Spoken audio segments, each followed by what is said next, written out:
ஆண்டவராகிய இயேசு கிறிஸ்துவின் இனிய நாமத்தில் விசனா ஃப்ரீவேவல் ஊழியங்களின் சார்பாக உங்களை வாழ்த்துகிறேன், வரவேற்கிறேன். இந்த நாளிலே தியானம் பண்ணும்படியாக நாம் எடுத்துக்கொண்ட வேத பகுதி சங்கீதங்களின் புஸ்தகம், அதிலே 73ஆம் சங்கீதம் 24வது வசனம். உம்முடைய ஆலோசனையின்படி நீர் என்னை நடத்தி முடிவிலே என்னை மகிமையில் ஏற்றுக்கொள்வீர். ஆசாப் என்கிற தேவ மனுஷன் எழுதிய இந்த சங்கீதத்திலே அவர் ஒரு காரியத்தை சொல்லுகிறார். உம்முடைய ஆலோசனையின்படி நீர் என்னை நடத்தி முடிவிலே என்னை மகிமையிலே ஏற்றுக்கொள்வீர். என்னை நீர் உம்முடைய ஆலோசனையின்படி நடத்தி முடிவிலே மகிமையிலே ஏற்றுக்கொள்வீர். அவருடைய ஆலோசனையின்படி நாம் நடத்தப்படுவோமானால் முடிவிலே நாம் மகிமையிலே பங்கு பெறுவோம் என்பதில் எந்த சந்தேகமும் கிடையாது. ஒரு மகிமையான நம்ம ஆங்கில வேதாகமத்திலே பார்க்கும் பொழுது க்ளோரியஸ் டிஸ்னி என்று போடப்பட்டிருக்கிறது. ஒரு மகிமையான ஒரு டார்கெட், அதான் ஃபைனல். அதற்காகத்தான் நாம் போய்கொண்டிருக்கிறோம். அங்கு கொண்டு நம்மளை சேர்க்கிறது தான் தேவனுடைய சித்தம். நித்திய ஜீவனை அளிப்பேன் என்பதே அவர் நமக்கு செய்த வாக்குத்தத்தம்.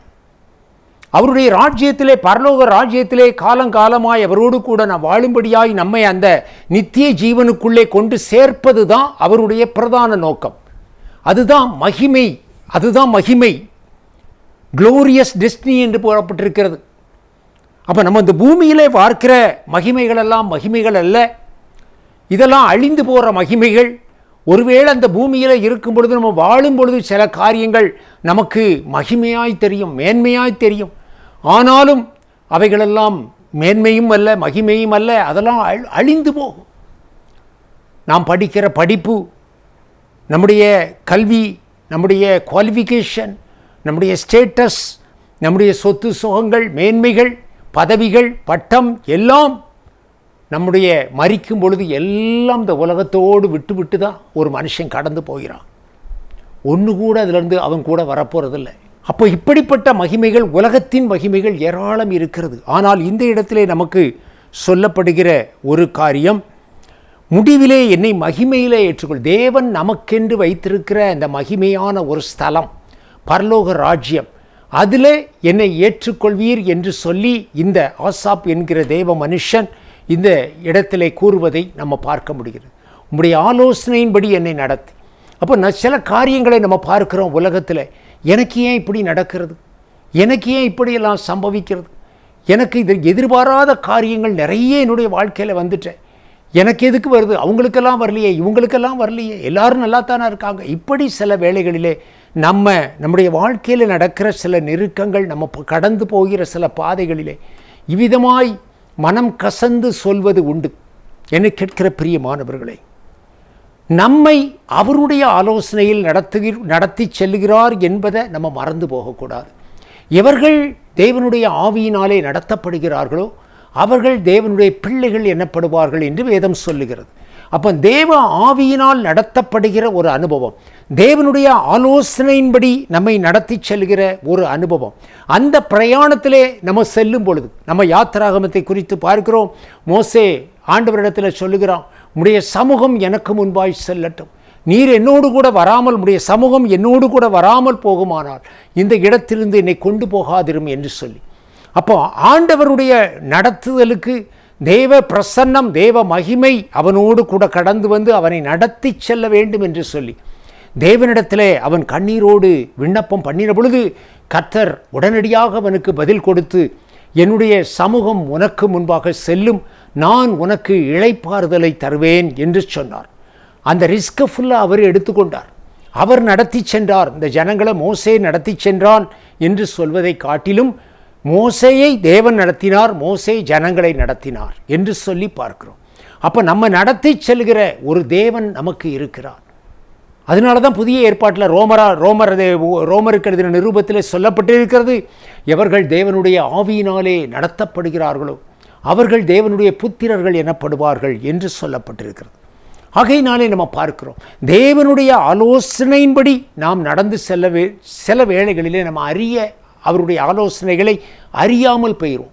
அதனால தேவ சித்தத்துக்கு நம்ம முழுமையாய் ஒப்பு கொடுக்கும் பொழுது, கர்த்தரே நீரே என்னை நடத்தும், உம்முடைய சமூகம் என்னோடு கூட வரட்டும், உம்முடைய சமூகம் எனக்கு முன்பாய் செல்லட்டும் என்று சொல்லி நாம் விண்ணப்பம் பண்ணும் பொழுது நம்முடைய வாழ்க்கை பயணத்தில் கர்த்தரே நம்மை பொறுப்பெடுத்து நடத்தி செல்வார். அப்பொழுது சரியான அந்த டெஸ்டினேஷன் அங்கே கொண்டு நம்மளை சேர்த்துருவார். நமக்கு என்ன டார்கெட் வைத்திருக்கிறாரோ ஆண்டவர், அந்த டார்கெட்டு கொண்டு அதை இழந்து போக மாட்டோம். நித்திய ஜீவனை இழந்து போவதற்கு அவர் அனுமதிக்க மாட்டார். எப்படியெல்லாம் போக வேண்டும், என்னவெல்லாம் நம்முடைய வாழ்க்கையில் நடக்க வேண்டும், எப்படியெல்லாம் நடத்தினா நம்ம சரியாக இருப்போம், நம்மளை பரிசுத்தத்துக்கு நேராய் தேவன் நடத்துகிறார். சுத்திகரித்து சுத்திகரித்து நம்மை கொண்டு செல்லுகிறார். நம்முடைய விரும்பத்தகாத குணங்களை நம்மிடத்திலிருந்து நீக்குகிறார். கரை திரை அற்ற பரிசுத்தவான்களாய் நம்மை மாற்றும்படியாக அநேக காரியங்களை நம்முடைய வாழ்க்கையிலே அனுமதிக்கிறார். அந்த காரியங்கள் நம்முடைய வாழ்க்கையிலே நம்மை சுத்திகரிக்கிறது. நம்முடைய குணாதிசயங்கள் மாறுகிறது. சில வேளைகளிலே வியாதியை அனுமதிக்கிறார், வியாதி படுக்கையை அனுமதிக்கிறார், ஹாஸ்பிட்டலைசேஷன் அனுமதிக்கிறார். அந்த இடத்துலலாம் இருக்கும் பொழுது நம்ம யோசிக்கிறோம், கடந்த காலத்தை யோசிக்கிறோம், நடந்து வந்த பாதைகளை யோசிக்கிறோம், நம்முடைய குற்றம் குறைகளை யோசிக்கிறோம். அவைகளெல்லாம் தேவ சமூகத்திலே அறிக்கையிட்டு மனம் திரும்பி நம்மை ஒரு சுத்திகரிப்புக்குள்ளாக கொண்டு வந்து மகிமையின் மேல் மகிமை அடைந்து அவருடைய சாயலாய் மறுரூபமாக்கும்படியாக நம்மை இவ்விதமான பாடுகளின் ஊடாக அவர் நடத்துகிறார் என்று சொல்லி நம்ம பார்க்கிறோம். வேதத்திலே அநேக காரியங்களிலே நம்ம பார்க்கிறோம். லூக்கா எழுதின சுவிசேஷத்திலே 12ஆம் அதிகாரம் 33வது 32வது வசனத்தில் பார்க்கும் பொழுது, பயப்படாதே சிறுமந்தையே, உன் பிதா உனக்கு ராஜ்யத்தை கொடுக்க உன் பிதா பிரியமாய் இருக்கிறார் என்று சொல்லப்பட்டிருக்கிறது. அவர் ராஜ்யத்தை கொடுப்பதற்கு பிதாவான தேவன் பிரியமாய் இருக்கிறார். நமக்கு அந்த ராஜ்யத்தை எப்படியாவது கொடுத்துடணும், அந்த ராஜ்யத்தை நம்ம இழந்துடக்கூடாது என்று சொல்லி அதில் அவர் கவனம் உள்ளவராய் இருக்கிறார். பயப்படாதே சிறுமந்தையே, உங்களுக்கு ராஜ்யத்தை கொடுக்க உங்கள் பிதா பிரியமாய் இருக்கிறார். எப்படியாகிலும் இந்த பரலோக ராஜ்யத்துக்குள்ளே இவனை சேர்த்து கொள்ள வேண்டும் என்பது அவருடைய இருதயத்தின் அங்கலாய்ப்பு, வாஞ்சை, விருப்பம், சித்தம். அதை இழந்துட்டு பூமியில் நம்ம எவ்வளவு மகிமையாய் மேன்மையாய் கோடி கோடியாக சொத்தோடு மகிமையோடு புகழோடு வாழ்ந்தாலும் அதனால் பிரயோஜனமில்லை. அந்த மகிமையிலெல்லாம் அந்த பூமியோடு நாம் விட்டு செல்ல வேண்டிய ஒரு நாள் இருக்கிறது. நம்முடைய மரணமோ அல்லது ஆண்டவருடைய வருகையோ எது முந்தி வருகிறதோ அந்த நாளிலே நாம் எல்லாவற்றையும் விட்டு இந்த உலகத்தை விட்டு கடந்து போவோம். நமக்கு நியமித்திருக்கிற மகிமை, நிரந்தரமான மகிமை, நித்தியமான மகிமை, இந்த பரலோக ராஜ்யத்தின் மகிமை. அந்த மகிமையை நாம் இழந்து போகக்கூடாது. அதிலே அவர் கவனம் உள்ளவராக இருக்கிறார். பிதா எனக்கு தந்தவைகள் எல்லாம் என்னிடத்தில் வரும், அவைகளில் ஒன்றையும் இழந்து போகாமல் அவைகளை நித்திய ஜீவனுக்குள்ளே பரலோக ராஜ்யத்தில் கொண்டு சேர்ப்பது என் பிதாவின் சித்தமாய் இருக்கிறது என்று இயேசு சொன்னார். ஒரு ஆடு கூட அவர் இழந்து போவதற்கு தயாராக இல்லை. அத்தனை ஆடுகள், அவருடைய மந்தையிலே வந்து சேர்ந்த அத்தனை ஆடுகளையும் பரலோக ராஜ்யத்தில் கொண்டு சேர்க்க வேண்டும் என்பதிலே அவர் கருத்துள்ளவராய் இருக்கிறார். ஆகையினாலே சில வேளைகளிலே சில கடினமான பாதைகளிலே நம்மை நடத்துகிறார். இஸ்ரவேல் ஜனங்களை குறித்து பார்க்கிறோம். அவர்கள் வனாந்தரத்திலே சில இடங்களிலே அவர்கள் நடக்கும் பொழுது, கரடு முரடான இடங்களை கடந்து போகும் பொழுது அவர்கள் முறுமுறுக்கிறார்கள், புலம்புகிறார்கள். அந்த பிரயாணம் கடினமாய் இருக்கும் பொழுது அவர்கள் புலம்புவதை, அங்கலாய்ப்பதை பார்க்க முடிகிறது. ஆனாலும் அது அவர்களுக்கு நன்மை உண்டாகும்படியாக, அவர்களை பண்படுத்தும்படியாய், பக்குவப்படுத்தும்படியாய், அவர்களை பாதுகாக்கும்படியாக அவ்விதமான பாதைகளை தேவன் தெரிந்தெடுத்தார். முற்றிலுமா அவர்கள் இஷ்டத்திற்கு அவர்கள் போகவில்லை. அந்த பாதை முழுவதும் கர்த்தர் தான் நடத்தினார். அவருடைய மகிமை உள்ள பிரசன்னம் அவர்களோடு அக்கினி ஸ்தம்பமாய் மேக ஸ்தம்பமாய் இருந்து அவர்களுக்கு என்னென்ன ரூட்டில் போகணும், எப்படி போக வேண்டும் என்பதை அவரே நடத்தினார், முற்றிலும் பொறுப்பெடுத்து கொண்டார். இவர்கள் இஷ்டத்துக்கு அவர்களை போக விடவில்லை. அதே போல இந்த புதிய ஏற்பாட்டின் நாட்களிலே நம்மை ஆண்டவர் நடத்தி செல்ல விரும்புகிறார். நம்மளா போனால் நம்ம நித்திய ஜீவனை இழந்து போவோம். நமக்கு நலமான வழிகளெல்லாம் அது நலமாக இருக்காது. அது ஆண்டவருக்கு தெரியும். எந்த பாதையில் நம்மை தாவின் கருவிலே அறிந்தவர், நம்மை குறித்த இவ்வளவு தெளிவான ஒரு நாலேஜ், நம்மை சரியாய் புரிந்து கொள்ளவர். நம்ம என்னை யாருமே புரிந்து கொள்ளவில்லை என்று சில பேர் சொல்லுவாங்க. நம்மை சரியாய் ஒருவேளை புரிந்து கொண்டார்கள் என்று உலகத்தில் சில பேரை நம்ம நினைச்சாலும் அவங்க கூட சில வேளைகளிலே முழுமையாய் நம்மை புரிந்து கொள்ள முடியாது. தேவன் ஒருவர் தான் உங்களை உச்சி முதல் உள்ளங்கால் வரையிலே உங்களுடைய சிந்தனைகள், எண்ணங்கள், ஏக்கங்கள் எல்லாவற்றையும் உங்களை யாருன்னு அவர் மட்டும்தான் சரியான உங்களுடைய பிக்சர் அவர்கிட்ட தான் இருக்கு. நம்ம பார்க்கிறோம் வெளிப்படுத்துகிற சுவிசேஷத்திலே 3ஆம் அதிகாரத்திலே 19வது வசனத்திலே, நாம் நேசிக்கிறவர்கள் இவர்களோ அவர்களை கடிந்து கொண்டு சிட்சிக்கிறேன், ஆகையால் நீ ஜாக்கிரதையாய் இருந்து மனம் திரும்பு என்று சொல்லப்பட்டிருக்கு. லவோதிக்கேயா சபைக்கு ஆண்டவர் ஒரு ஆலோசனை கொடுக்கும் பொழுது, எச்சரிப்பு கொடுக்கும் பொழுது இவ்விதமாய் பேசுகிறதை பார்க்கிறோம். நான் நேசிக்கிறவர்கள் எவர்களோ அவர்களை கடிந்து கொண்டு சிட்சிக்கிறேன், ஆகையால் நீ ஜாக்கிரதையாய் இருந்து மனம் திரும்பு. இன்னும் நீ மனம் திரும்ப வேண்டிய காரியங்கள் உண்டு.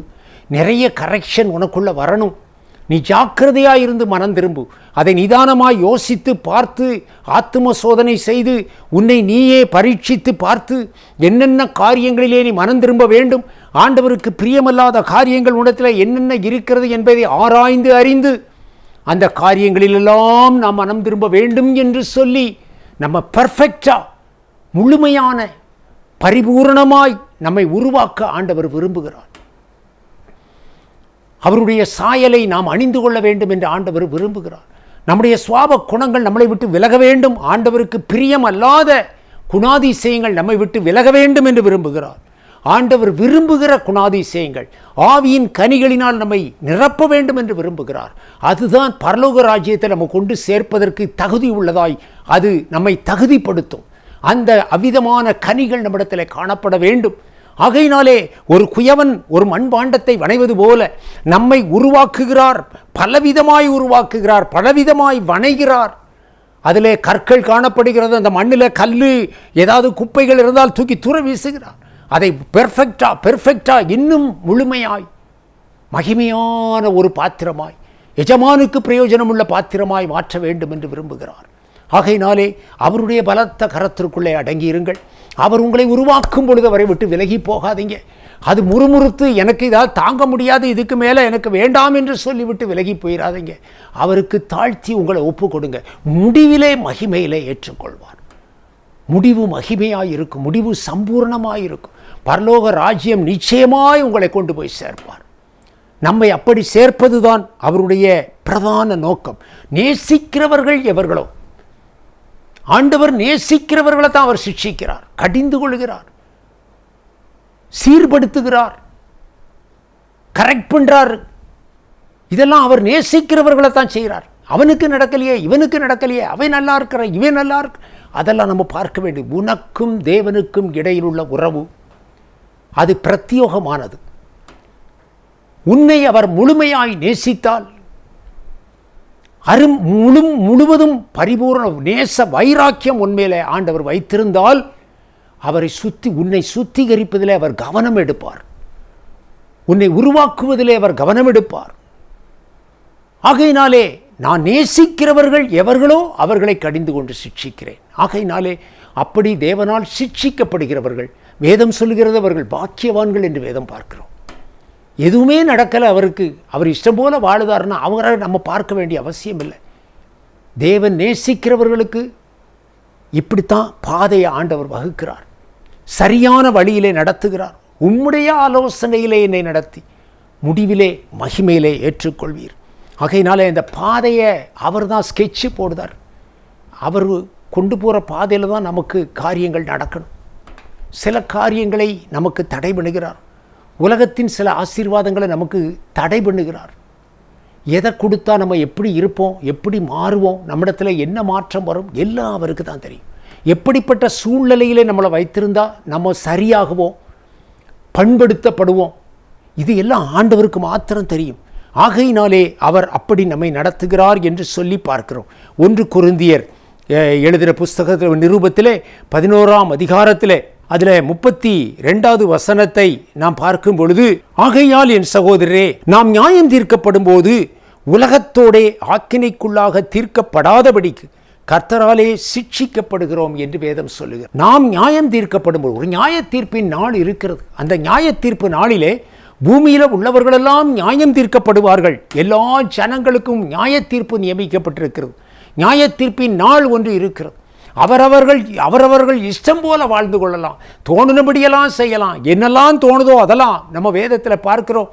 பரிசுத்தமாக இருக்கிறவன் இன்னும் பரிசுத்தமாக இருக்கட்டும், அநியாயம் செய்கிறவன் இன்னும் அநியாயம் செய்யட்டும், பரிசுத்தமாக இருக்கிறவன் இன்னும் பரிசுத்தமாக இருக்கட்டும்.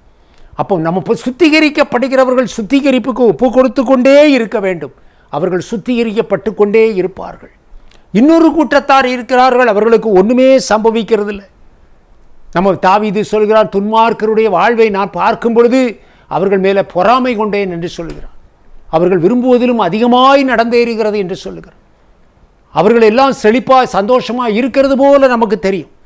தேவனுடைய பிள்ளைகள், தேவனால் தெரிந்தெடுக்கப்பட்ட பிள்ளைகளுக்கு சில வேலிகளை ஆண்டவர் வைத்திருக்கிறார், சில கட்டுப்பாடுகளை வைத்திருக்கிறார். ஒரு அடைக்கப்பட்ட ஒரு தோட்டத்தை போல நம்மை வைத்திருக்கிறார். அந்த அடைப்புகளை எடுத்து போட மாட்டார். நம்மை சரியாய் நடத்த வேண்டும் என்று விரும்புகிறார். ஆகையினாலே நம்ம பார்க்கிறோம், நாம் நியாயம் தீர்க்கப்படும் பொழுது உலகத்தோடே ஆக்கினைக்குள்ளாய், நியாய தீர்ப்பின் நாளிலே உலகம் ஆக்கினைக்குள்ளாய் தீர்க்கப்படும். அப்பொழுது அந்த உலகத்தோடு நாமும் ஆக்கினைக்குள்ளாக தீர்க்கப்படாதபடிக்கு கர்த்தராலே சிட்சிக்கப்படுகிறோம் என்று சொல்லப்பட்டிருக்கிறது. சிட்சை எல்லாருக்கும் கிடைக்கும் சிட்சை உனக்கு கிடைக்காதிருந்தால் நீ பிள்ளைகளாய் இருக்க மாட்டாய் என்று வேதம் சொல்லுகிறது. பிள்ளைகளுக்கு சிட்சை உண்டு. தேவன் தெரிந்து கொள்கிற பிள்ளைகளுக்கு சிட்சை உண்டு. அவர் எப்படியெல்லாமோ செய்து நம்முடைய வாழ்க்கையிலே நெருக்கங்களை முற்புறத்திலும் பிற்புறத்திலும் நெருக்கி அவருடைய கரத்தை நம்மேல் வைக்க பார்க்கிறார். அங்கே ஓடுதோம், இங்கே ஓடுதோம், அவர் கைக்குள்ள அடங்காதபடி ஓடுகிறோம். உலகத்தில் அவருடைய ஆலோசனைகளுக்கு உட்படுவதில்லை. ஆலோசனைகளின்படி அவரை நம்ம நடத்துறதுக்கு நம்ம அனுமதி கொடுக்கறதில்லை.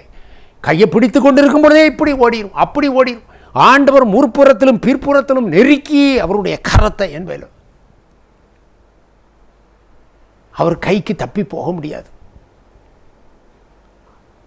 அவர் நம்மை ஆசீர்வதிக்க சித்தமுள்ளவராயிருக்கிறார். ஆசீர்வாதம் என்பது பரலோக ராஜ்யத்தை, அந்த ஆவிக்குரிய ஆசீர்வாதங்களை நாம் இழந்து போனால், பூமியில் உள்ள ஆசீர்வாதங்கள் எல்லாம் நிறைவாக இருந்தாலும் அதனால் ஒரு பிரயோஜனமும் இல்லை. ஆகையினாலே என்னை கேட்கிற பிரியமானவர்களே, ஆக்கினைக்குள்ளாக தீர்க்கப்படாதபடி அவராலே சிக்ஷிக்கப்படுகிறோம். எந்த சிக்ஷையும் இந்த காலத்தில் அது கஷ்டமாக தான் இருக்கும். ஆனால் எப்படியாகிலும் நம்மை சீர்படுத்தணும், சரிபடுத்தணும். சுவாப குணங்கள், பார்ன் நேச்சர், நமக்கு எல்லாம் சரியாக இருப்பது போல தோணும். ஆனால் தேவனுடைய பார்வையில் எதெல்லாம் அவர் அருவிருக்கிற காரியங்கள், அந்த குணம்லாம் நமக்குள்ளே இருக்கும். அதெல்லாம் நீக்கணும்னு ஆண்டவர் விரும்புகிறார். அதெல்லாம் நீங்கி நம்ம ஒரு குணசாலியான ஸ்திரீ என்று ஸ்திரீக்கு மட்டும் சொல்லலை, குணசாலியான ஒரு மனுஷன். மோசே பூமி எங்கும் சாந்த குணம் உள்ளவனாய் இருந்தான் என்பது போல நற்குணம் உள்ளவனாய் ஒரு ஆவிக்குரிய மனுஷனுக்கு என்னென்ன பண்புகள் குணங்கள் இருக்கணுமோ அந்த குணங்களும் அந்த பண்புகளும் நமக்குள்ளே காணப்பட வேண்டும். அவைகளினாலே நம்மை அலங்கரிக்க விரும்புகிறார். அதற்கு விரோதமாய் இருக்கிற எல்லா குணாதிசயங்களையும் நம்மிடத்திலிருந்து நீக்க விரும்புகிறார். பெருமை, அகம்பாதம், மேட்டிமை சிந்தை இவைகள் இருக்குமானால் நம்மை தாழ்த்துகிறார். சில சூழ்நிலைகளில் வியாதியினாலே, பலவீனங்களினாலே, வியாதி படுக்கையினாலே நம்ம தாழ்த்தப்படுகிறோம். நம்மை மனுஷருடைய பெருமை அடங்க பண்ணுகிறார் என்று வேதம் சொல்லுகிறது. அப்போ யோசித்து பார்க்குறோம், நம்ம அன்னைக்கு எப்படியெல்லாம் நடந்தோம், அன்னைக்கு என்ன வறுத்து வந்தோம், இன்னைக்கு இப்படி இருக்குமே என்று சொல்லி அதெல்லாம் சிந்தித்து பார்க்கும்படியாக ஆவியில் ஆண்டவர் பேசுகிறார். எல்லாம் நீங்கணும். ஆண்டவருக்கு பிரியமில்லாத குணமெல்லாம் நம்ம விட்டு நீங்கணும். அதனால தான் நம்மளை இப்படிப்பட்ட பாதையிலே நடத்தி கொண்டிருக்கிறார் என்று சொல்லி நம்ம பார்க்கிறோம். பல முயற்சிகளை, பல எஃபோர்ட் ஆண்டவர் எடுக்கிறார். சூழ்நிலைகளை மாற்றுறார். நம்ம வாழ்க்கையில் என்னென்னமோ நடக்கு, ஏன் இப்படி நடக்கு, ஆண்டவர் மாற்றுறார். இங்கே போகாத, அங்கே போ, இங்கே வா, அங்கே வா, இப்படி போ, அப்படி போ, சரி பண்ணுதார், பிரயாசப்படுகிறார். அவருடைய நோக்கம் எல்லாம் நம்மை சுத்திகரிப்பது தான், நம்மை பரிசுத்தப்படுத்துவது தான், பரலோகத்துக்கு ஆயத்தப்படுத்துவது தான். அதில் சில வேளைகளிலே நம்ம பிடிவாதமாய் அவரை விட்டு விலகும் பொழுது சில காரியங்கள் நம்முடைய வாழ்க்கையிலே செய்ய முடியாமல் போகிறது. நான் உன்னை நடத்தி கொண்டு போகும் காலத்தில் என்னை விட்டு விலகினதினால் அல்லவோ இதை உனக்கு நேரிட பண்ணினாய் என்று சொல்லி ஆண்டவர் சொல்லுகிறதை தீர்க்கதரிசியின் ஆகமத்தில் பார்க்க முடிகிறது. கடைசி நிமிஷத்தில் ஓடிடுவாங்க, தப்பிச்சு ஓடிடுவாங்க. அந்த நேரத்தில் ஆண்டவர் நம்மிடத்தில் செய்ய நினைத்த காரியம் செய்ய முடியாமல் போயிடும். அதுக்கப்புறம் ஆண்டவரை விட்டு விலகி ஓடி எங்கே இல்லாமல் சுற்றி கடைசியில் காணாமல் போன ஆடை போல திருப்பி தூக்கி தோளில் போட்டு கொண்டு வந்து மந்தையில் கொண்டு போட்டு மறுபடி அவனை உருவாக்கணும். இது அநேகருடைய வாழ்க்கையில் நடக்கிறது. அப்படியே தாழ்த்தி அவருக்கு ஒப்பு கொடுக்கும் பொழுது ஒரு குறிப்பிட்ட காலகட்டத்துக்குள்ளே நம்மை ஒரு சரியான பாத்திரமாய் அவரால் வணைய முடியும். அந்த பாத்திரங்கள் அவருடைய கரத்தில் நிற்கிறதில்ல, ஸ்லிப்பாகி போகுது வெளியே. அதுதான் பிரச்சனை. சுயம் ஆளுகிறது, சுயத்தை இழக்க முடியலை. நம்ம எரேமியா தீர்க்கதரிசியின் புஸ்தகத்தில் ஒரு சம்பவத்தை குறித்து இஸ்ரவேல் ஜனங்களை ஆண்டவர் ஒப்பிட்டு ஒரு காரியத்தை அந்த எரேமியா தீர்க்கதரிசி மூலமாய் குறிப்பிடுவதை நம்ம பார்க்க முடிகிறது. துருத்தி வெந்தது 29ஆம் வசனம், 6வது அதிகாரம் 29வது வசனத்திலே துருத்தி வெந்தது, ஈயம் நெருப்பினால் அழிந்தது, புடமிடுகிறவனுடைய பிரயாசம் விருதாவாய் போயிற்று, பொல்லாப்புக்கள் அற்று போகவில்லை என்று சொல்லப்படுது. அதுக்கு முந்தின வசனத்தை நீங்கள் பார்க்கும் பொழுது 28 அவர்கள் எல்லோரும் முரட்டாட்டமும் அகங்காரிகளும் தூற்றி திரிகிறவர்களுமாய் இருக்கிறார்கள், அவர்கள் வெண்கலமும் இரும்புமானவர்கள், அவர்களெல்லாம் கெட்டவர்கள் என்று சொல்லப்பட்டிருக்கு. முரட்டாட்டம் உள்ளவர்கள், ரெபலியஸ் நேச்சர், முரட்டாட்டம் உள்ளவர்கள், அகங்காரம் உள்ளவர்கள், அடங்க மாட்டாங்க. அந்த அடுத்த வசனத்தில் போருக்கு துருத்தி வெந்தது. துருத்தி தான் அக்கினியை அந்த ஏர் அடைக்கிறதுக்கு ஒரு துருத்தி என்று வைத்திருப்பார்கள். அந்த அக்கினியை அனல் மூட்டுவதற்கு அந்த துருத்தியே வந்துட்டு. புடமிடுகிறவனுடைய பிரயாசம் விருதாவாய் போயிற்று. எவ்வளவோ பிரயாசப்பட்டு புடமிட்டா அந்த புடமிட்ட கொல்லன் புடமிடுவான் என்று சொல்லி பார்க்கிறோம். ஆசாரி புடமிடுவான், தங்கத்தை புடமிடுவான். புடமிடுகிறவனுடைய பிரயாசை அவன் பல விதமாக துருத்திய ஊதி ஊதி ஊதி அக்கினியை போட்டு அந்த களிம்புகள் அற்று போகணும், ஈயமெல்லாம் விலகணும், சுத்திகரிக்க சுத்த பொன்னாக விளங்கணும் என்று சொல்லி பிரயாசப்பட்ட அந்த பிரயாசம் வீணாய் போயிற்று, நடக்கலை, சுத்திகரிக்கப்படலை. ஒரு புடமிடுகிற அனுபவம் நம்முடைய வாழ்க்கையில் வரும்பொழுது அந்த புடமிடுகிற அனுபவம் நம்முடைய வாழ்க்கையிலே சரியான ரிசல்ட்டை கொண்டு வரணும். எந்த ரிசல்ட்டை எதிர்பார்த்து அவர் நம்மை புடமிட்டாரோ அந்த ரிசல்ட் வந்தால் தான் புடமிடுகிறவனுடைய பிரயாசை சரியாக இருக்கும், அவருக்கு சந்தோஷம் வரும். புடமிட்டார் புடமிட்டார் புடமிட்டார், கடைசியில் அந்த பிரயாசம் வீணாய் போயிற்று. இந்த இடத்துல பார்க்கிற ஒரு காரியம் 30வது வசனத்தில் நம்ம பார்க்கும் பொழுது அவர்கள் தள்ளுபடியான வெள்ளி எண்ணப்படுவார்கள், கர்த்தர் அவர்களை தள்ளிவிட்டார். தள்ளுபடியான வெள்ளி, இனிமே இந்த வெள்ளியை புடமிட முடியாது என்று சொல்லி தள்ளுபடியான வெள்ளி என்று எண்ணப்படுவார்கள். அவர்கள் தள்ளுபடியான வெள்ளி எனப்படுவார்கள். தள்ளுபடியான வெள்ளி என்று அவர்களுக்கு பெயரிட்டார் ஆண்டவர். அதை தூரத்துக்கு போட்டார் அந்த வெள்ளியை. இனிமேல் இந்த வெள்ளியை சுத்திகரிக்க முடியாது. கர்த்தர் அவர்களை தள்ளினார். அப்போ புடமிட்டு கடைசி வரையில் கிருபையின் காலம் நம்முடைய வாழ்க்கை முழுவதும் பல நிலைகளிலே, பல சூழ்நிலைகளிலே, பல வயது நிலைகளிலே, ஸ்டேஜ் 15 வருஷம், 15 வயது, 20 வயசு, 30 வயசு, 40 வயசு, 50 வயசு, பல சூழ்நிலைகளிலே பல நிலைகளிலே நம்மை புடமிடுகிறதுக்கு அவர் பிரயாசப்படுகிறார். அந்த சில நேரங்களில் அந்த பிரயாசம் பலன் கொடுக்காமல் நம்ம சுத்திகரிக்கப்படாமல் போயிருந்தோம். அந்த வேதனைகளும் அந்த நெருக்கங்களும் அந்த புடமிடுகிற அனுபவத்தில் இருக்கும் பொழுது அந்த வியாதி படுக்கையோ வியாதியோ அந்த காரியங்கள் எல்லாவற்றிலும் நம்ம ஆண்டவரே ஆண்டவரே ஆண்டவரேன்னு புலம்பி நம்மை தாழ்த்தீரும். அந்த கொஞ்சம் அந்த காரியங்கள் மாறின உடனே, சூழ்நிலைகள் நல்ல வந்த உடனே பழசெல்லாம் மறந்துடும். எசேக்கியா ராஜாவை குறித்து நம்ம பார்க்கிறோம். எசேக்கியா ராஜா தனக்கு பாராட்டின கிருபைக்கு தக்கதாய் அவர் அதற்கு தகுதி உள்ளவனாய் நடக்காதபடி தன்னை தாழ்த்தவில்லை. ஆண்டவர் பாராட்டினார். ஒரு 15 வருடம் நீட்டி கொடுத்தார். தனக்கு செய்யப்பட்ட உபகாரத்துக்கு தக்கதாய் அவன் நடக்கவில்லை, மனமேட்டிமையானான் என்று சொல்லப்பட்டிருக்கு. இப்படித்தான் நம்முடைய வாழ்க்கையில் கொஞ்சம் சுத்திகரிப்பை ஒப்பு கொடுத்து பாதியிலேயே அது நின்று போய் மனமேட்டிமையாய் அந்த என்ன நோக்கத்திற்காக இந்த காரியத்தை நம்முடைய வாழ்க்கையில் அனுமதித்தாரோ அந்த காரியம் நம்முடைய வாழ்க்கையிலே நிறைவேறாமல், அந்த பரிசுத்தம் நம்முடைய வாழ்க்கையிலே நிறைவேறாமல் போயிடும். அந்த குறிப்பிட்ட சில சுவாப குணங்களை நம்மிடத்திலிருந்து முற்றிலும் நீக்க ஆண்டவர் பிரயாசப்படுகிறார். அது நீக்கப்படாமலே அந்த இடத்தை தாண்டி போயிடும். ஆனாலும் பழைய ஏற்பாட்டு காலத்திலே அவர்கள் தள்ளுபடியான வெள்ளி எனப்படுவார்கள். அவர்களை தேவன் தள்ளிவிட்டார் என்று சொல்லப்படும். புதிய ஏற்பாட்டின் நாட்களிலே இந்த கிருபையின் காலத்தில் அவர் யாரையும் தள்ளி விடுகிறதில்ல. நம்ம உயிரோடு இருக்கும் வரைக்கும் அவர் பிரயாசப்பட்டு கொண்டே இருக்கிறார். பல நிலைகளிலே நம்மை மடக்குகிறார். முற்புறத்திலும் பிற்புறத்திலும் நம்மை நெருக்கி அவர் கரத்தை வைக்கிறார். அவருடைய நோக்கம் நம்மை சுத்திகரிக்க வேண்டும். அவருடைய நோக்கம் நம்மை தகுதிப்படுத்த வேண்டும்.